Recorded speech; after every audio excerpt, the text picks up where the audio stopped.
Hey guys, this is Hunt for Games.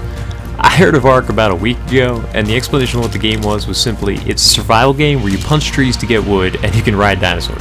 That was enough for me to look it up.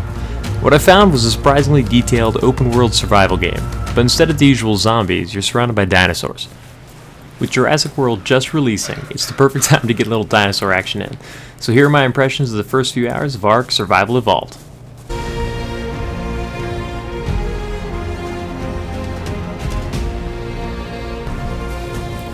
So before I say anything else, let me say this is an early access game, so some of the game is sure to change, and some aspects probably aren't even considered to be finished by the developers working on it. It opens with a fairly in-depth character creation screen, with proportions ranging from normal to Popeye.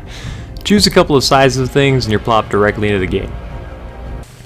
Graphically, I'm pretty impressed. Considering how much of the world can be destroyed, it's very beautiful. The dinosaurs are impressive, if not a little clunky, and the forests are realistic and detailed. Performance, however, is pretty awful. On epic graphic settings with the GTX 970, I was getting an average of 18 frames per second. On medium or high, maybe twice that, which is still not that much.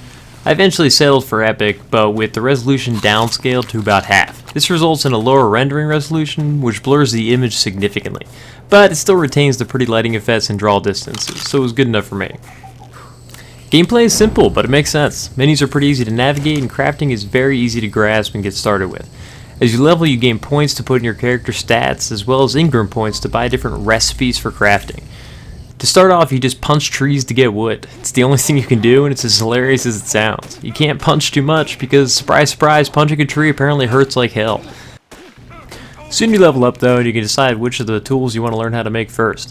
From there, it's a lot easier to gather resources, and you can make cooler stuff. Being a survival game, there's a focus on, you guessed it, surviving.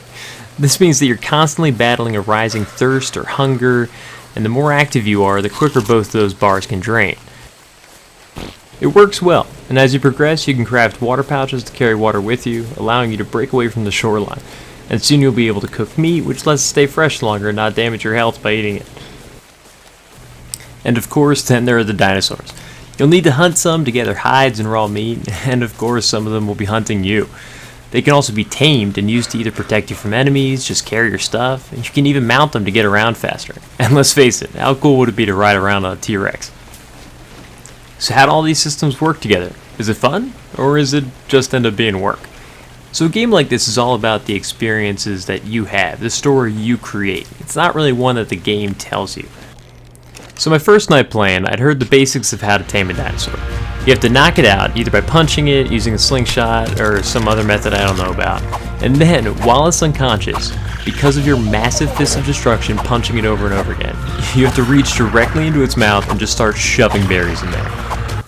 I'm assuming at this point, if you have enough berries, once the dinosaur wakes up, it just kind of gargles all the berries stuck in his throat and just thinks, oh my god, you gave me all these berries, I will follow them forever. So I try to do this, and it starts out well. Triceratops is unconscious, I've been punching it and shooting it with frickin' rocks. Hundreds of berries shoved into its mouth. It's taming. But it's taming too slow. It's got two bars, the unconscious bar and the taming bar, and the unconscious bar is draining much faster than the taming bar is moving up. I'm assuming that when the unconscious bar drains completely, it's gonna wake up. And if that taming bar isn't finished, instead of being a happy gargle and a nice to meet you master, I'll get a who the fuck shoved all these berries into my mouth. It's a careful balance. So I start scrambling for more berries and I shove more and more into its mouth, before eventually realizing its food bar is already full. In a desperate attempt to make it more unconscious, I start punching it in the stomach, which actually works.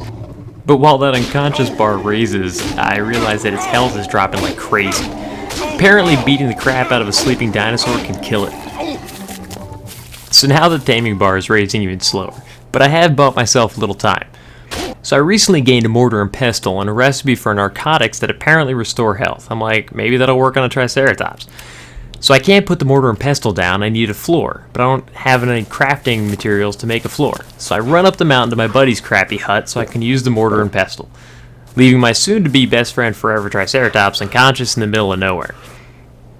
I put down the mortar and pestle, but not enough berries. Shit. So I run back down to the trike to rip some of the berries out of its mouth that I left there before.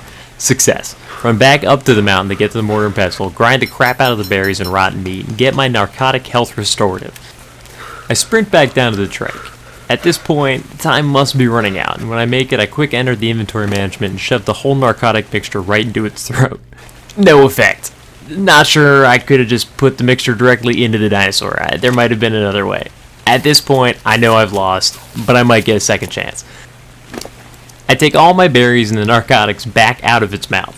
I'm not going to let this dinosaur keep them if she's going to wake up and just be pissed off about it. So, the trike awakens, seemingly oblivious to the fact that I've been force-feeding it for 30 minutes while it slept. So, round 2, gotta knock it out again, punch her right in the side. A few more punches and it totally dies. Apparently it was still wounded from my afternoon of abuse. But now its level 8 mate has shown up, who apparently has entered a righteous fury at its dino wife's death. It's pissed and looking for blood, so I turn to run, and I can't. I'm overburdened from all the slobbery berries I took back from the trike. I can't move at all. Apparently hundreds of berries eventually do add up to considerable weight, and as I desperately try to get the berries out of my inventory, the trike spears me a few times and down I go. At this point I realized what hardcore server meant, as I was shoved back to the character creation screen because my first character that I was just playing was apparently permanently deleted. Would I do this all again? Absolutely. And I'm gonna have to because apparently I've got to make a new character. Overall, the game's really well put together and it's a lot of fun. I can't wait to get back to playing as soon as I'm done making this video. If you're on the fence, I think it's definitely worth your time. I've played for hours and still haven't gotten to any of the building creation or even gotten to ride a damn dinosaur. I'm gonna head back and try to tame that trike again, but thanks for watching, and as always, like the video if you liked it and please subscribe. I'll have plenty of Ark videos to follow this one up. Thanks again.